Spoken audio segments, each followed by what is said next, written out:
जी, break से आगे वापस आपको कहेंगे एक बार फिर से खुश आमदीद और बात करेंगे रोटी की, यानी कि जो घर पे बनाई जाती है। ख़ास तौर से आपको पता है कि हर घर की बुनियादी ज़रूरत होती है कि जब आपने खाना खाना है तो सबसे पहले जो ये सवाल होता है कि रोटी बनाई जाए। और रोटी बनाने के लिए जब आटा हर दस्तरखान की सबसे अहम ज़रूरत है, तो आटे की कीमत हम देख रहे हैं आए दिन वो बढ़ती ही चली जा रही है। तो इसका असर सिर्फ रोटी तक महदूद नहीं रहता, बल्कि इसके साथ जो बेसिक ज़ायद अशिया हैं, खुर्दोनोश, उनकी कीमतें ही बढ़ती जा रही हैं।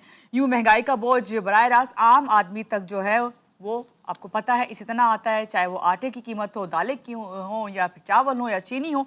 मगर आज हम खसूसन बात करेंगे कराची समेत सिंध भर में सरकारी निर्ख पर आटे की दस्तयाबी आज भी एक बड़ा सवाल है। मार्केट में आटा कहीं मन माने दामों फरोख्त हो रहा है तो कहीं शहरी इसके म्यार पर शदीद तहफ़्फ़ुज़ात का इजहार करें। दूसरी जानिब रोटी का वजन कम होने की शिकायत भी आम है, जिसका मतलब ये कि अवाम महंगी भी खरीद रहे हैं और कम भी हासिल कर रहे हैं। सवाल ये कि हर साल गंदम और आटे का यही बहरान क्यों जन्म लेता है, कीमतें कौन कंट्रोल करेगा और ज़ख़ीरा अंदोज़ी क्या अब भी जारी है? ख़राब मेयार का आटा मार्केट तक कैसे पहुँच रहा है और क्या कमिश्नर कराची फ्लोर मिल्स के दरमियान होने वाले फैसलों का फ़ायदा वाकई आवाम तक पहुँचेगा या नहीं? इन तमाम सवालात के जवाब देने के लिए हमारे साथ मौजूद हैं, आपको पता है अब्दुल रऊफ साहब जब भी आते हैं इन सवालात के जवाब भी देते हैं, हकाइक भी बयान करके जाते हैं, इनसे मिलते हैं और जानते हैं। अस्सलाम वालेकुम, कैसे हैं रऊफ साहब? आप ठीक हैं? अल्लाह करम। पहले तो यहीं से बात शुरू करते हैं कि खाली हम आटे ही की बात कर लेते हैं। एक तो आटा दस्तयाब बहुत कम है, दूसरा हम ये देख रहे हैं कि आटे की कीमतें इतनी डिफरेंट हैं, कहीं से भी आप जाके ले लें तो हर एक ने अपनी मर्जी की कीमत रखी है। कहीं 1600 का 10 किलो है तो कहीं हम कह रहे हैं कि 1650 का है, कहीं तो हम इससे भी ज़्यादा प्राइजेस देख रहे हैं। तो क्या हकाइक हैं? जब हुकूमतें वक्त पे पॉलिसी नहीं बनाती, इस तरह ये कोहराम मचते रहेंगे। देखें, अभी मेरा ख्याल है एक लिस्ट अनाउंस हुई है कि 130 रुपये में एक मिल आटा बेचा जाएगा, फ्लोर मिल देगी। पहले भी फ्लोर मिल वालों ने यही इकदाम किया, वो अपना माल जो उनके पास स्टॉक है उस पर कोई हाथ नहीं डालता। मैं हुकूमत वक्त से मुतालबा करता हूँ कि फ्लोर मिल के लाडले हैं उन पे तो हाथ डालें ना। वो तो 6 महीने का स्टॉक करके बैठे हैं पुराने रेट पे और उसी पे हम कोहराम मचा रहे हैं। अब पहले उसको टाइम गेन किया गया, यानी जब हमारे यहाँ हड़ताल हुई कराची में, कराची होलसेल ग्रोसरीज एसोसिएशन ने हड़ताल की, बिल्कुल इसका इम्पेक्ट आया और लोगों ने सीखा कि भाई ये 122 रुपये के हम कैसे बेचेंगे, जिस पे चालान वगैरह हुए। चलो खैर, हड़ताल हो गई। अब ये बताएं, फिर इजलास हुआ फ्लोर मिल मालकान और चीफ सेक्रेटरी उनके साथ और वजीर खुराक हैं हमारे सिंध के, उनके साथ इजलास में जूम पे थे।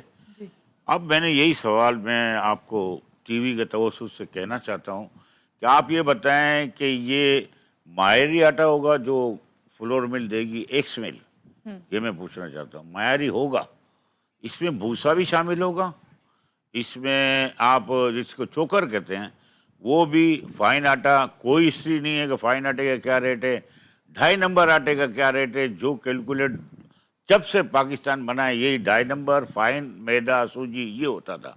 अब ये मिक्स कर दिया गया है और वो ऐसा है कि रोटी हम खा सकते हैं, सेहतमंद रोटी है, लेकिन पकेगी नहीं आपसे। और ये कहें कि 10-10 किलो की नुमाइशी ये फ्लोर मिल पे थैले लगा दिए जाएंगे, तो क्या वो किराए भर के वो कि लेडीज लेने जाएगी? ये तो सोचे ना, ये सप्लाई को तो आप वो कर रहे हैं। रऊफ साहब, फिर आपने क्या फिर सवाल जो उठाया तो उसका क्या जवाब आया? क्योंकि हम तो ये देख रहे हैं कि हर साल गंदम हो गया, उसका आटा हो गया, उसका हमेशा बहरान रहता है, जबकि कहा ही जाता है कि भाई ये इस वक्त प्लानिंग की गई है। अभी आपने खुद भी कहा गया कि फ्लोर मिल वाले जो हैं वो आटा जो है अपने बाहर रखें तो वहाँ से प्रोवाइड किया जाएगा। ये बताएं, किल्लत जो है ये मसनूई है या वाकई बहरान है? नहीं, देखिए, मसनूई इसको नहीं कह सकते। फैक्ट्स एंड फिगर हम नहीं दे रहे हैं, हुकूमत वक्त दे रही है। जो हुकूमत वक्त देती है तो कुछ ज़्यादा शुमार ज़्यादा ही देती है। तो 27 मिलियन टन तो वो खुद अपने यहाँ कबूल कर रहे हैं, वजीर खुराक राना तनवीर साहब। 27 मिलियन, हमें 32 मिलियन की ज़रूरत है चारों सूबों में, पाकिस्तान भर में। तो आप ये बताएं कि ज़रूरत कहाँ से पूरी होगी? आप 10 लाख मेट्रिक टन मंगाना चाह रहे हैं, इंपोर्ट करना चाह रहे हैं, इंपोर्ट बर वक्त होनी चाहिए। ये ऐसा नहीं होता कि अभी वेसल बुक होगा, अभी तो टेंडर आएंगे टीसीपी के, वो ये 3 महीने में वेसल आएंगे। मैं कबल उस वक्त, अल्लाह ना करे ऐसा हो, लेकिन आने वाले दिन फ्लोर मिल मालकान भी अपने आप को देखें कि गरीब मिडल लोगों के लिए आप क्या मराद तो देना दूर है, हम लूट रहे हैं कैसे, हमें वो जो जखीरा अंदोज है उनको कैसे बचाएं। वो आला आला ओहदों पे हैं और आला शख्सियात हैं, उन पे कोई हाथ ही नहीं डालता। इधर से टेलीफोन आ जाएगा, उधर से टेलीफोन आ जाएगा, कुछ नहीं होता। रऊफ साहब, अभी ये भी तो कहा जा रहा था ना, जब कमिश्नर कराची और फ्लोर मिल्स के जो मालिकान है उनके दरमियान एक्स मिल्क कीमत वाली बात हुई, तो वहां से दुकानदार वहां से आटा हासिल करके पुराने रेट पर या उस रेट पे क्यों नहीं देते, क्यों अपने रेट बनाए हुए उन्होंने? क्या आप बात समझें, उन्होंने एक पॉलिसी मरतब की हुई है कि बेवकूफ़ कैसे बनाना है हमारी हुकूमतों को। यानी आप समझे चीफ सेक्रेटरी हो, वज़ीर खुराक हो या कमिश्नर साहब हो, समीउल्लाह कलीमुल्लाह खेला जा रहा है और ये वक्त को गेन कर रहे हैं। इनके पास 80-85 रुपये गंदुम है, खुदा रा खौफे खुदा का है। लेकिन अगर यही गंदुम हमें बरामद करनी है तो फुल और मिल मालकान के ऊपर भी हाथ डालें ना, कि उनके साइलो भरे हुए हैं और उनको क्यों ऐसा कर रहे हैं, उनके ऊपर तो कोई इकदाम नहीं हो रहे। अगर यही बेस आप एक्स मिल कर देंगे तो दुकानदारों को कैसे पहुंचेगा, ये बताएं। कि दुकानदारों के लिए वो जो आटा जो हमारा 2.5 नंबर फाइन आटा खाया जाता है वो तो पहुंचेगा ही नहीं। ये तो मिक्स है सब, भूसा भी इसमें होगा, फाइन आटा भी होगा, मैदा भी होगी, सूजी भी होगी। भाई ये ले लो, वहां जाओ, पेमेंट करो, ले जाओ। रऊफ साहब, ये जो मिक्स वाला आटा ले रहे हैं दुकानदार, जो नहीं लेंगे, अगर वो लेते हैं तो क्या उन्हें उसके ऊपर फिर काम करना पड़ता है, उन्हें फाइन आटा बनाने के नहीं लिए? नहीं नहीं नहीं, ऐसा नहीं होता। प्रोसेस तो पहले ही होता है, तो बस जो है उसी को उन्होंने सेल करना है ना? हाँ देखें, अब उनको सेल ये नाटक के तौर पे हो रहा है, ड्रामा है 6 दिन का। यकीन माने गंदुम के रेट 122 से 25 पहुंच चुके हैं, तो कौन सा फ्लोर मिल ऐसा है कि वो 130 में बेच रहा है, बता तो दें। तो फिर रऊफ साहब, क्या जो फ्लोर मिल्स वाले हैं, होलसेलर्स हैं, रिटेलर्स हैं, दुकानदार हैं, उन सब के दरमियान जो है कोई ऐसा खला है जो देखिए, पूर्ण आप नहीं हो पा रहा, जिसका जो अवाम को नुकसान हो रहा है? मुझे थोड़ा सा वक्त दें जी। देखें, ये दुकानदार होलसेल पे जाएगा तो डिमांड क्या होती है, पब्लिक डिमांड। देखें जी। जो खाता है वही मांगेगा ना, बिल्कुल ऐसे कि ही है। 2.5 नंबर आटा है, वो सस्ता होता है तो वो लेते हैं गरीब लोग। अब आप बोले फाइन आटा, फाइन आटा आपको वहां मिलेगा ही नहीं जब आप दे ही नहीं रहे हैं, आप तो मिक्स कर रहे हैं भूसे के साथ। तो ये तो एनिमल फीड में जाता है चोकर, तो उसको भी मिक्स कर रहे हैं। यार आला इदारे क्यों नहीं देखते? यानी वजीर आला साहब देखें, चीफ सेक्रेटरी देखें, कमिश्नर साहब भी देखें, ये सलीमुल्लाह कलीमुल्लाह क्यों खेला जा रहा है? आप उनको पाबंद करें कि ये जो फार्मूला है 2.5 नंबर आटा, फाइन आटा और मैदा, सूजी सब अलग अलग निकलेगा, तो ये दुकानदार थोड़ी बेच पाएंगे। यकीन माने ये चेन डिस्टर्ब होगी। अवाम ये जानना चाहती है, मार्केट में हम जाते हैं, जब भी हम ग्रोसरी करने जाते हैं, मुख्तलिफ ब्रांड्स के हम देखते हैं कि आटे रखे हुए होते हैं, लेकिन प्राइजेस में सब में डिफरेंस होता है। तो क्या वजह है? क्या जो महंगा आटा अगर हम देखें तो वो ज़्यादा अच्छा होगा, फाइन होगा, या फिर सब में कोई इतना बड़ा फर्क नहीं होगा? देखिए, आपने बड़ा अच्छा सवाल किया, इसका जवाब भी है। देखिए, ब्रांडेड जितने भी जो स्टोरों में बिक रहे हैं, 200 रुपये किलो आटा है, 250 रुपये का एक ये विटामिन आटा है, ये फला आटा इसमें मिक्स है।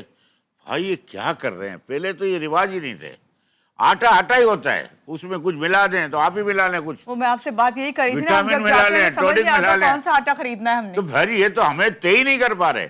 रिटेल बेस पे वजीर आला सिंध के साथ जब इजलास था लॉकडाउन का, मैं याद दिलाना चाहता हूँ वजीर आला साहब को भी कि आपके सामने ये कहा गया था कि 30% रिटेल का फर्क क्यों है दालों में, चावल में, चीनी में, ये खत्म कब करेंगे? जब डायरेक्ट कंज्यूमर को रिलीफ ही नहीं मिल रहा है तो कब खत्म करेंगे? नहीं आवाज सुनता, कोई नहीं सुनता। ये बातें हैं, हम लोग भी आज आ रहे हैं प्रोग्राम करने, लेकिन आप ये यकीन के साथ कह के जा रहा हूं आपको कि ये जो फाइन आटा है ये तंदूर में बिकता है, तंदूर रोटी में बनता है, अब ये नायाब हो जाएगा। अच्छा, ये तंदूर वाली अच्छा भी बात कर लेते हैं आपसे। ये तंदूर हो गया, होटल हो गया, उस वहाँ पे इतनी रोटियों की कीमत बढ़ जाती है, तो ये सब और आम आदमी के जो घर का बजट, आपको पता है आजकल तो गैस नहीं, ज़्यादा तंदूर की तरफ भाग रहे होते हैं, तो वो सब बजट बिल्कुल कहीं रहता ही नहीं है। तो आप ये बताइए कि इस हुकूमत को इस वक्त जो है, क्या इस पे कोई एक्शन ले रही है, कुछ समझ पा रही है ये वाला सिस्टम है? समझना नहीं चाह रही। देखें, जिला इंतजामिया भी सोचे, वज़ीर आला भी सोचें कि देखें गैस नहीं है, मुख्तलिफ लोगों को परेशानियाँ हैं, पानी नहीं है, गैस नहीं है, बिजली लोड शेडिंग है। आप यकीन माने कि तंदूर में जाएंगे जी। तो ग्रामीज पहले थे 90 ग्राम 100 ग्राम की रोटी हुआ करती थी, बिल्कुल ऐसे तो ही है। 20 रुपए और 25 रुपए में बिकती थी। आप ये रोटी लेने जाएं तो 70 ग्राम की रोटी अब कितने में है? 25 रुपया। और आप 80 ग्राम की लेंगे 30 रुपए, आगे जाएंगे 100 ग्राम की 35 रुपए। भाई ये तो मैकेनिज्म बनना चाहिए कि एक आटा आप लें, सूखा आटा, उसको गूंदेंगे तो सही ना, चाहे घर पे हो या तंदूर हो, तो उसमें आधा किलो पानी जाता है तो 1.5 किलो वजन हो जाता है। तो पेड़ों के हिसाब से भी देखा जाए तो 360 रुपए में आटा बेच रहे हैं हम। यानी ये अगर उनके अखराजात भी लगा लिए जाए तब भी इतना बड़ा नफा होता है। कोई क्रैक डाउन करें, कुछ सोचें, गरीब ठीक है, लोग डॉक्टर साहब, ये परेशान बताइए हैं। कि आप, क्योंकि आज अगर हुकूमत जो है, आप मार्केट के आदमी, आप ज़्यादा हकाइक समझते हैं, आज हुकूमत आपको कोई ये इख्तियार दे दे कि आप 3 कोई ऐसे फैसले करें जिससे आटे की कीमत फौरन नीचे आ सकती है, तो वो आप क्या कहेंगे? देखिए, आपने बहुत अच्छा सवाल किया। ये हमें ऐसा लग रहा है कि जैसे बड़ी बातें कर रहे हैं आप। आज देखिए 3 फैसले की बात करें, एक ही फैसला करवा दें हमसे कि वो फैसला हमें राइट दें। मैं पहले भी यही कहा था कि स्टेक होल्डर को शामिल ही नहीं करना चाहते आप ऐसी कदगने लगाई या ना का मसला बनाते हैं जिससे दूरियां हो रही हैं। ब्यूरोक्रेसी और ताजिर रीढ़ की हड्डी होता है। आप सर्विस, गवर्नमेंट सर्विस है आपकी, चाहे किसी भी रैंक पे हो। अब हमें सोच लानी है, आपस में मिलके इस पाकिस्तान के लिए काम करें ना। अन्ना का वो क्या मसला होता है, इसको भूलें, पाकिस्तान के लिए सोचें। अगर मैं आपको ये कह के भी जा रहा हूँ कि ये अगर इंपोर्ट अभी 3 महीने लगेंगे आते हुए, ये 10 लाख टन मंगा रहे हैं, लेकिन इससे पूरा नहीं होगा। 4 मिलियन टन का मतलब 40 लाख टन चारों सूबे में चाहिए। ये फिल फोर आपको मंगाना पड़ेगा। जो 90 में ये गंदम पड़ेगी, इसको मंगाएं। लेकिन इसका जो किराया है वो पंजाब जाएगा तो 10 रुपये किराया लगेगा, केपी की जाएगा, बलूचिस्तान जाएगा, यही गंदम जाएगी ना। और कराची में तो किराया कम लगेगा। लेकिन ये लम्हात हैं, अगर भर वक्त फौरन एक्शन उठा लिया जाए तो ये कौम भी बचेगी। नहीं तो 200 रुपये किलो आटा होते देर नहीं लगेगी। सही। ये मैं बता दूं, रोजाना की बेस पे आधे आधे घंटे में रेट चेंज हो जाना, तो लिस्ट भी कोई बना ले तो लिस्ट पे अमल दरामद कैसे होगा, ये भी बता दें।